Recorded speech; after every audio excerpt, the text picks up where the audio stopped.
Ever come across adults acting rudely, flaunting their entitlement and thinking they know it all? Chances are they weren't scolded much as kids. And guess what? We've got the evidence. Here are 5 times entitled people went crazy after being told no. Number 5. Repeat offenders return to jail. In Minneapolis, a sergeant approaches a car with a modified exhaust. In the passenger seat, the owner of the vehicle, James, looks worried yet defiant. He's not alone. A female companion sits behind the wheel, her eyes darting between James and the officer, adding an air of tension to the scene. The officer's request is straightforward. He asks for their license and insurance. You have your license, proof of insurance? No, I don't. The woman fumbles, and James is only able to produce his insurance. I got insurance right here.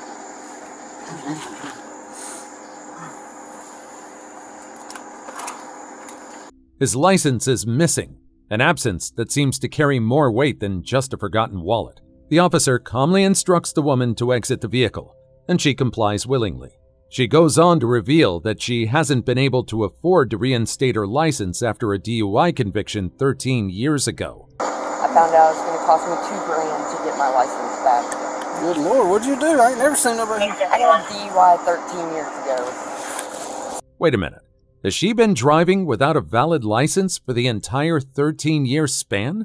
The officer asks if she's ever been to jail. As they talk, her story unravels. She's on the brink of homelessness, a life teetering on the edge.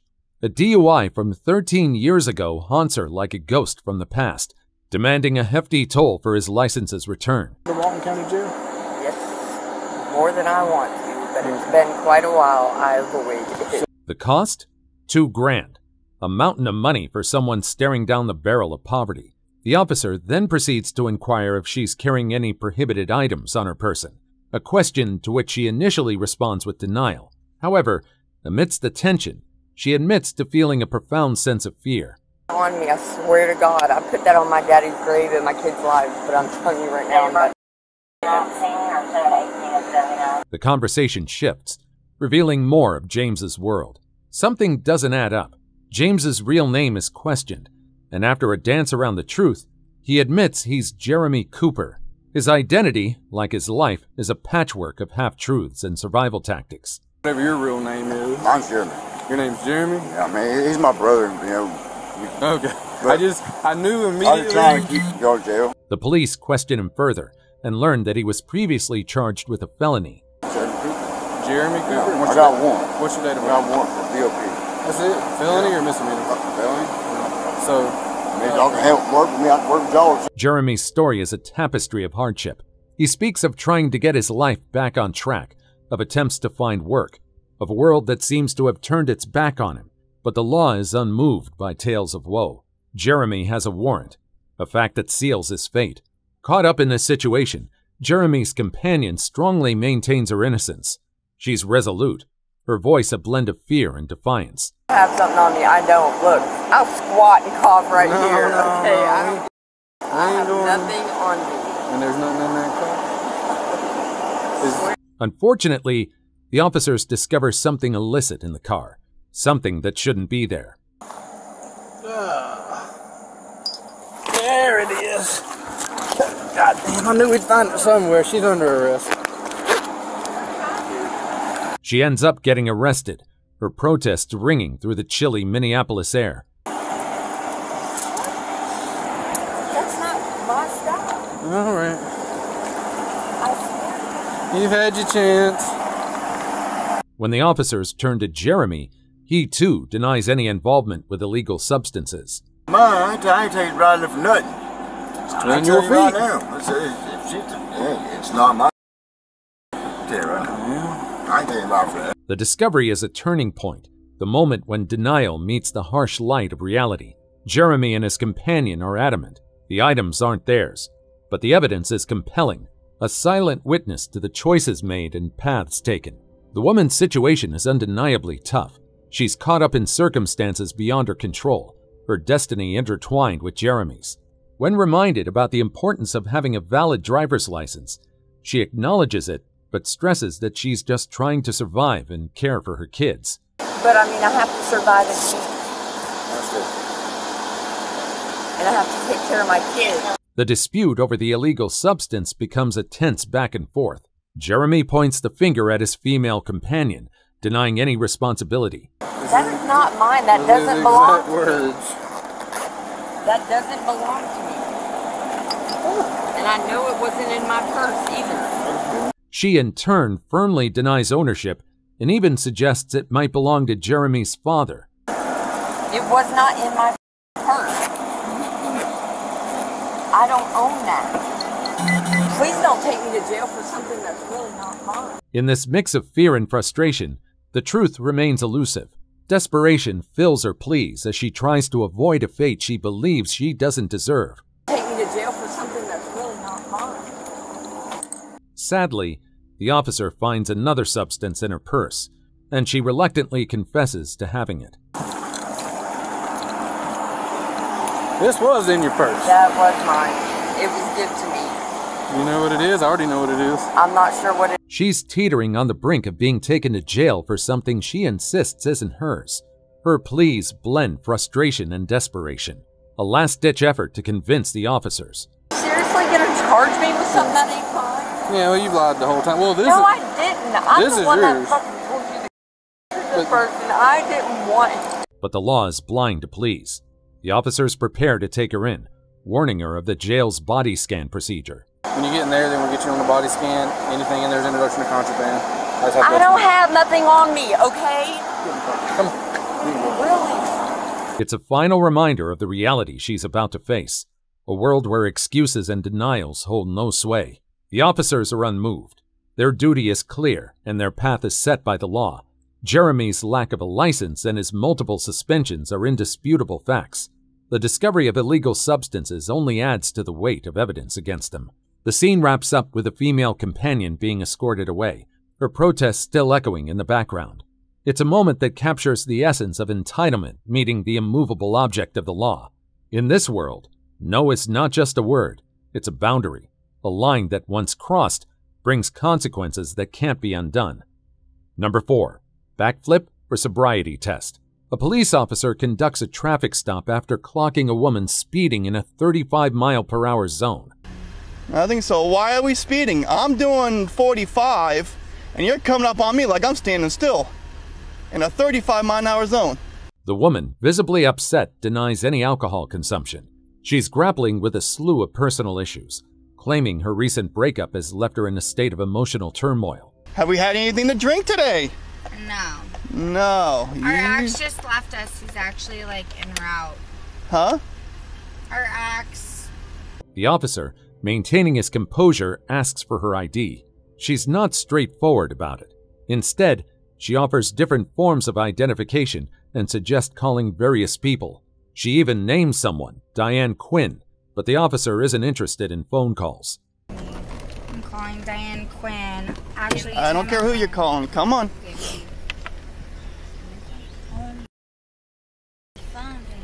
He needs her ID, plain and simple. The situation starts to escalate.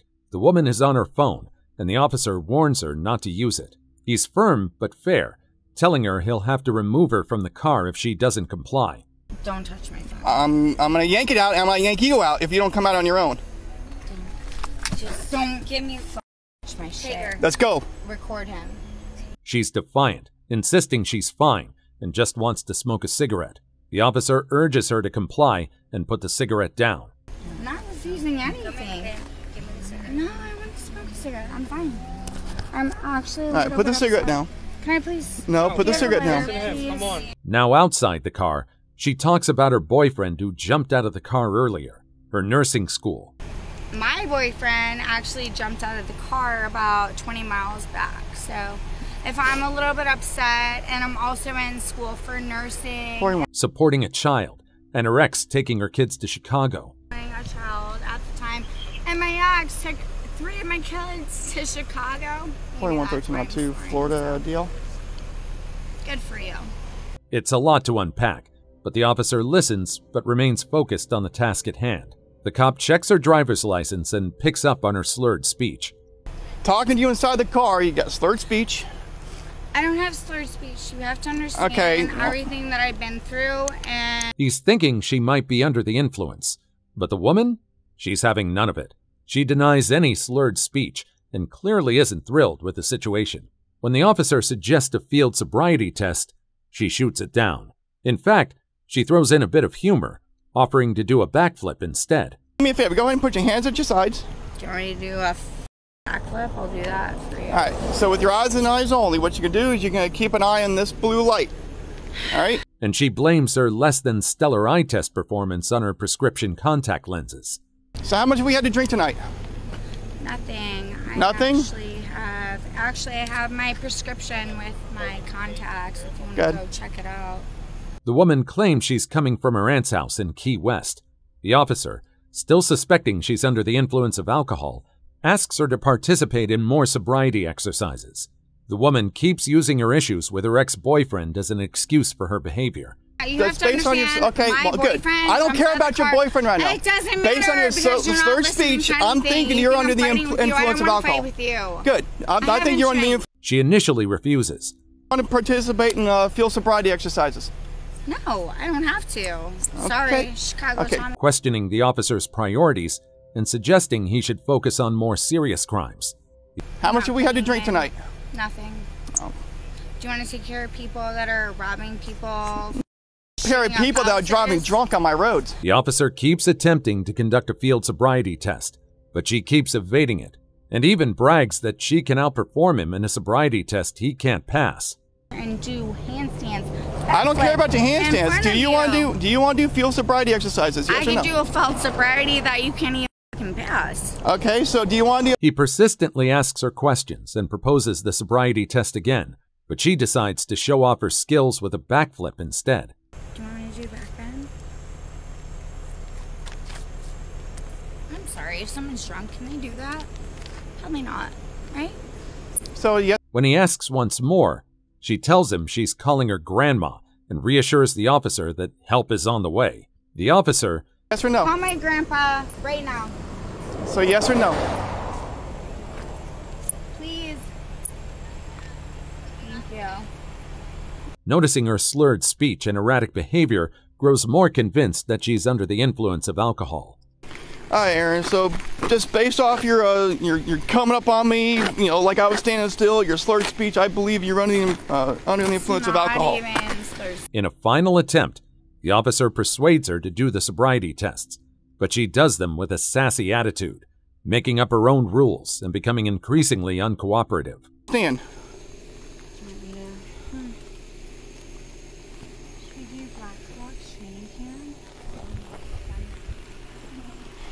The situation escalates, leading to her arrest for suspected DUI. One for you. No, Yes. I'm not resisting. Rox. In the end, the woman's sense of entitlement doesn't get her very far. She's left to deal with the consequences of her actions, a situation that could have been avoided if she had simply complied with the officer's requests. It's a stark reminder that no matter who you are or what you're going through, the rules still apply, and sometimes a simple yes sir is the best response. Number 3. Mommy's girl thinks she can outsmart cops. On a typical Florida day, Deputy Schwartzrock makes a routine traffic stop, flagging down a Chevrolet sedan that's been weaving across lanes. The driver, Alexa, a young woman in her 20s, appears a bit perplexed and disoriented as she fumbles for her documents. Sensing something awry, Deputy Schwartzrock detects the unmistakable scent of alcohol and decides it's time for a sobriety test. Alexa, however, has other plans. For use of standardized field sobriety tests, I want you to show me you're able to operate a motor vehicle without impairment. You understand? I can do it right now? What if I get a ride? No. She suggests getting a ride or calling her mother, trying to wiggle out of the situation. Mom, like what if I park my car and then my mom? No. Like why aren't you one game got me? Not an option. But the deputy is firm. He needs to assess her ability to drive. Alexa wonders aloud why she's being pulled over, and the deputy points out her erratic driving behavior. Get me swerving or something? Yeah, leaving your lane, driving completely over the center lane of travel. Are you on your phone, or is there something to explain? Her frustration begins to mount. She repeatedly requests permission to call her mother, but the deputy clarifies that as an adult behind the wheel, she needs to prove her sobriety. Why? Why can't one come and get me? It's not an option. Okay? Why? Because you're an operator of a motor vehicle and you were driving. But I'm not gonna drive. You were driving though, a car in this condition. You were driving a car in this condition. Okay, so. Alexa persists, asking once more to dial her mother and insisting on her presence during the sobriety test. But the officer dismisses the idea. I call her and tell her that, yeah, I am doing this. You're not calling Why me. can't she be here though? Why? Why? We're going to try to move on, okay? The sobriety tests begin, and Alexa's demeanor shifts from confusion to defiance.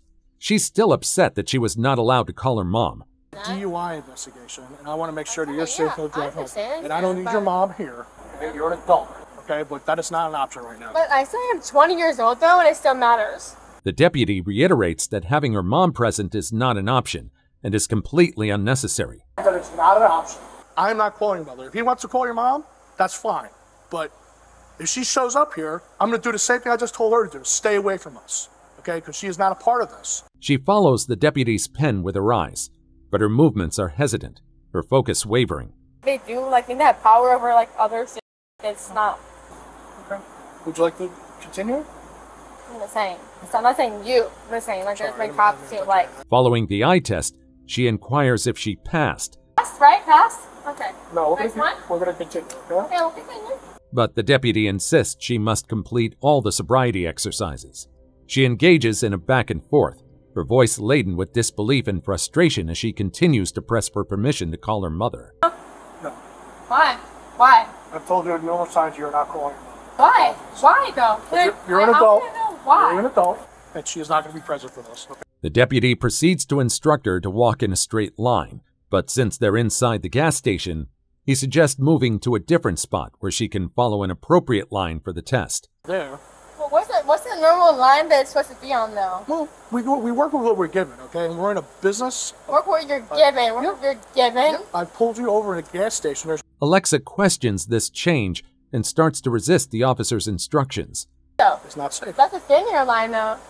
Well, Y'all will that's get a standard anyone line. on anything. Y'all will get anyone for any little thing y'all get them for that. So let's go on the street then, because I don't care about. She expresses doubts about the test validity and challenges the deputy to perform it on the street instead. An imaginary line right here as well. Are you okay with that?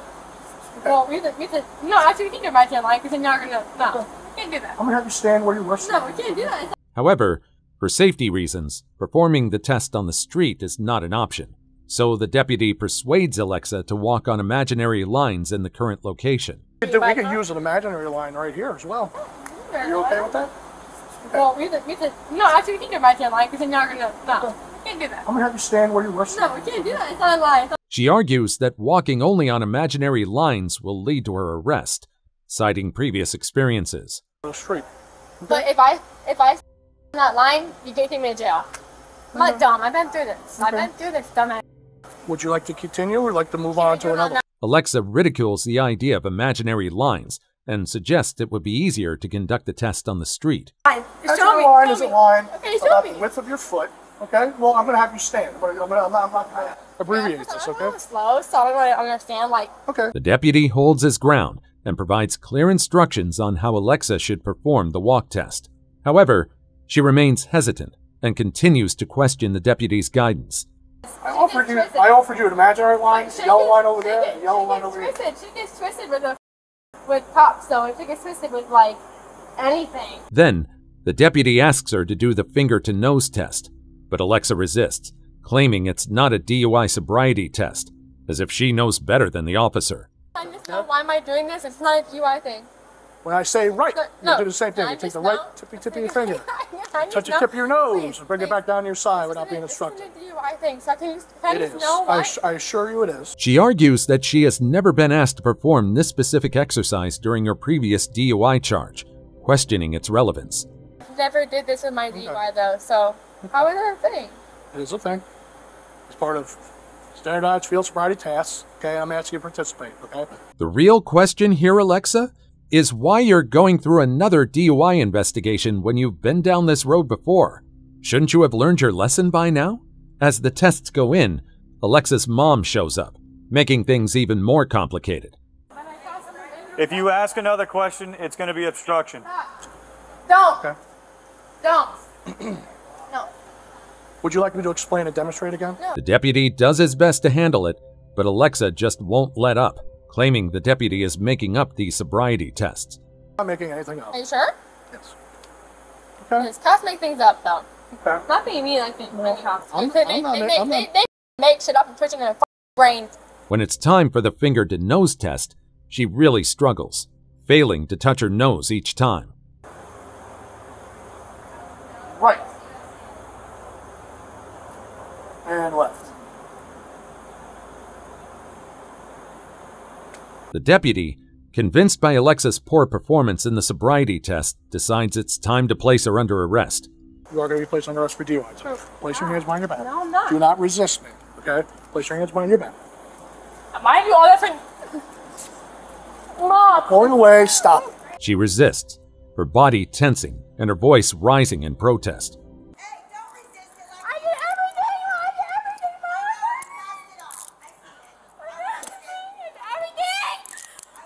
Alexa is escorted to the police car, continuing to argue and express her disbelief. She pleads with her mother, her voice a mix of anger and desperation. Her mother, witnessing her daughter's arrest, becomes more agitated, but the deputy firmly demands that she leave. Go to your car and leave! Cool her in the back. Investigating her car, the deputy discovers a cooler full of alcohol, a concerning find. Alexa's mother tries to defend her during this tense moment. It's in her cooler. All right. That's in her cooler, guys. I suggest you walk away because I'll take you to jail next for obstruction. Inside the patrol car, the deputy checks on Alexa's handcuffs and is surprised to find that she's managed to undo them. Because I think you undid your cuffs. Step out. No, I didn't. Turn that way, then. Why does it matter? Because I'm checking your handcuffs now. Turn that way. Yeah. Alexa screams as the deputy recuffs her, claiming that she's not resisting, even though her actions suggest otherwise. I'm not resisting! I did nothing! Pulling away is resisting. Hey! She's a gnat's ass away from going for obstruction. She insists that she passed all the sobriety tests and should be allowed to speak with her mom. So I passed though, why? But I passed. So why can't I talk to my mom? Let me talk to her for 1 second. Let me talk to her then. Let me talk to her. Have a seat. Yo! The officers engage in a conversation with her equally agitated mom, who is fiercely defending Alexa. She did not resist. She just said no. And then all she said is let me talk about it. That's why he just checked her. Do you want to listen or do you want to keep talking? Too tight. That's why he checked her. Resisting is pulling, pushing, anything active like that. She argues that Alexa wasn't resisting and claims the cuffs were too tight, but the officers disagree, stating that Alexa had managed to slip out of them, necessitating the use of force and tighter restraints. You know what he's pulling away for? What? Because he's got them so f***ing tight. That's why he just checked them again. They weren't tight. She said they're just so slipped tight. out of them. Bullshit. She slipped out of them. It's Bullshit. all I on watched camera. him. Yeah, and she It's wasn't my wearing kid. the camera. I watched it. Well, now we know the apple doesn't fall far from the tree. The deputy calmly explains the charges and the legal process, but Alexa and her mother are too absorbed in their narrative of injustice, feeling wronged by the system. Alexa, being a young adult, seems to believe that involving her mother will somehow exempt her from facing the consequences of her actions. Meanwhile, her mother expects to intervene and change the course of the legal proceedings. Ultimately, Alexa received a 1-year probation sentence, a 1-year suspension of her license, and was ordered to complete 50 hours of community service. Number 2. Entitled teen with motorized vehicle gets arrested. While on patrol in Florida, a police officer's attention is drawn to the distinctive high RPMs of a bicycle. It's not your typical bicycle. It's been modified with a motor, and it's tearing through the neighborhood with a roar. Recognizing that something isn't right, the officer decides to take action. He activates his lights, signaling the rider to pull over. Little does he know, this won't be an ordinary traffic stop.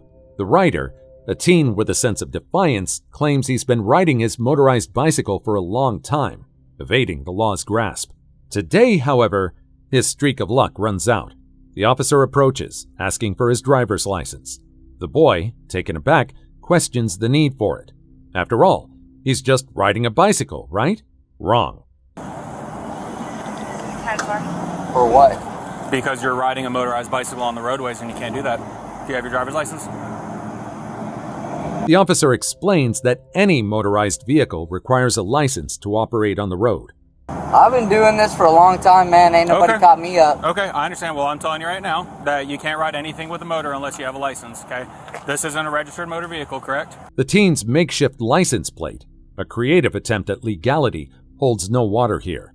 I see that you got your license plate on it, but that's not a legitimate license plate. My license. Okay, are you suspended? Huh? Are you suspended, or have you ever had a driver's license?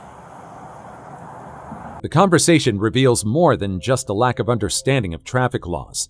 The boy admits his driver's license is suspended. Why? An unpaid ticket, a small oversight leading to a big problem. No? Okay, well, what's wrong with it? Suspended. Okay, for what? Probably an unpaid ticket. Unpaid tickets? Yeah. The officer, maintaining professionalism, asks him to sit at the front of the patrol car. The boy reluctantly complies, his frustration simmering. None of this. I drive past here all the time. You guys sit in your goddamn. Just calm down for a second, okay? Tax dollars. Do me a favor. I need you to just chill for a second, okay? As the officer runs a background check, a backup officer arrives. The teen's frustration boils over. He feels targeted, expressing his anger about being stopped for something he sees as trivial. He argues about the lack of sidewalks, the necessity of his transportation method, and the unfairness of it all. I'm pissed off. I'm sorry, man. I ain't do nothing. I was just riding by. I don't see a sidewalk to ride on over here, so I mean, it's not like I couldn't have avoided riding on the road. The officers listen but remain firm. The law is the law. The teen accuses the officers of having nothing better to do, of picking on him for no reason. But the law is clear, and the officers are just doing their job. Okay.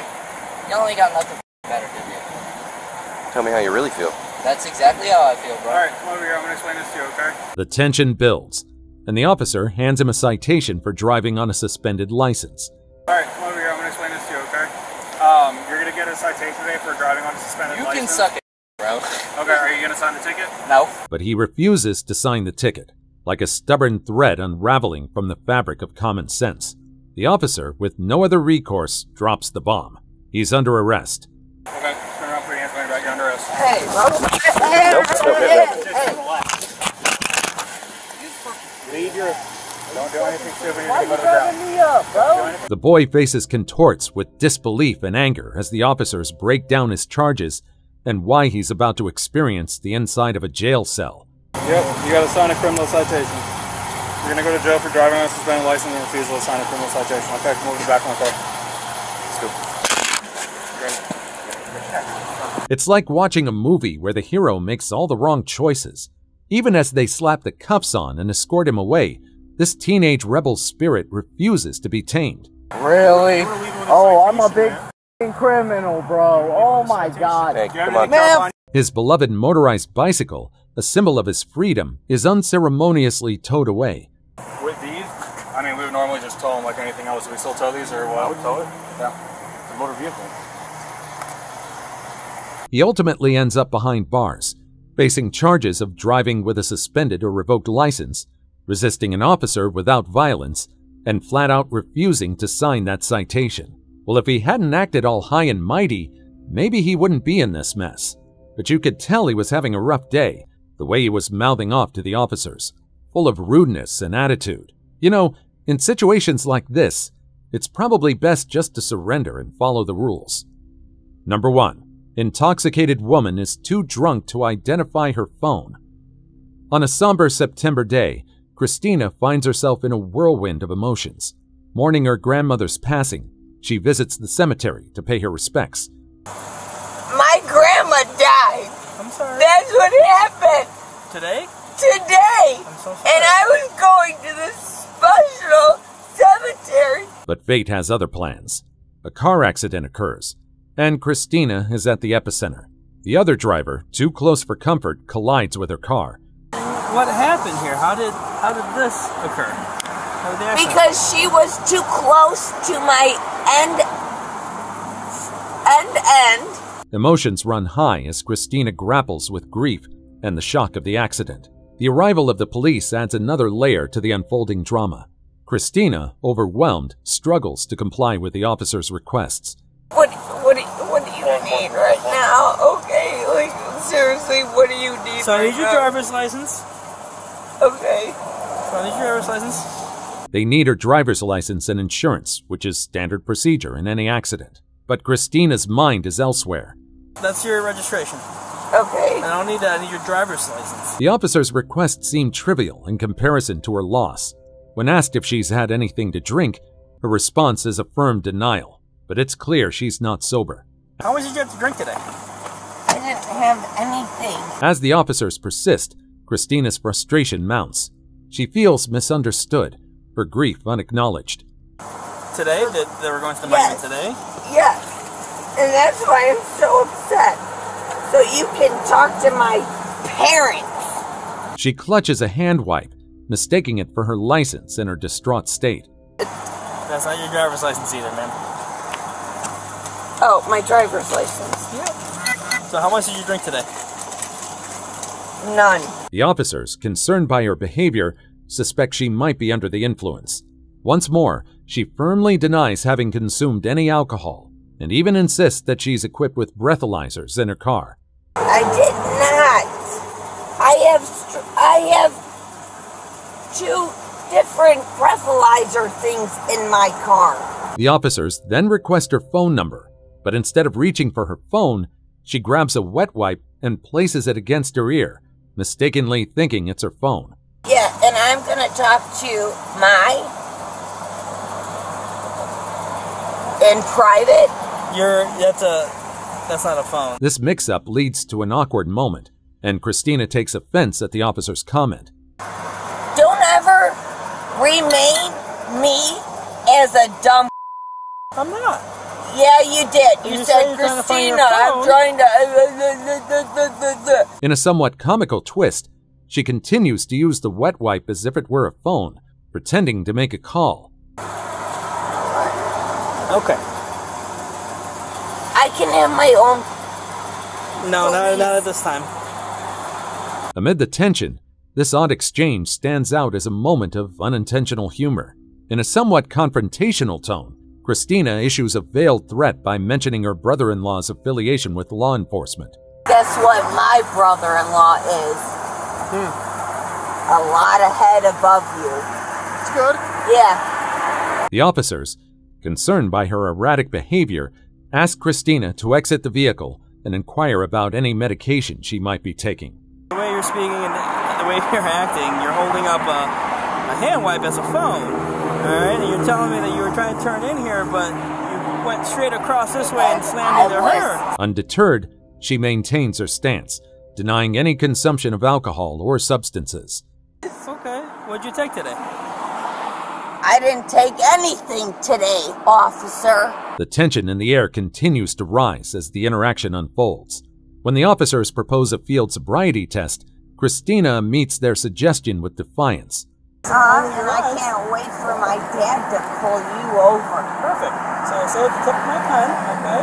And what I want you to do is using your eyes and only your eyes. I want you to follow the tip of my pen. Her resistance becomes more pronounced, her emotions reaching a boiling point. And then you're gonna run into my dad.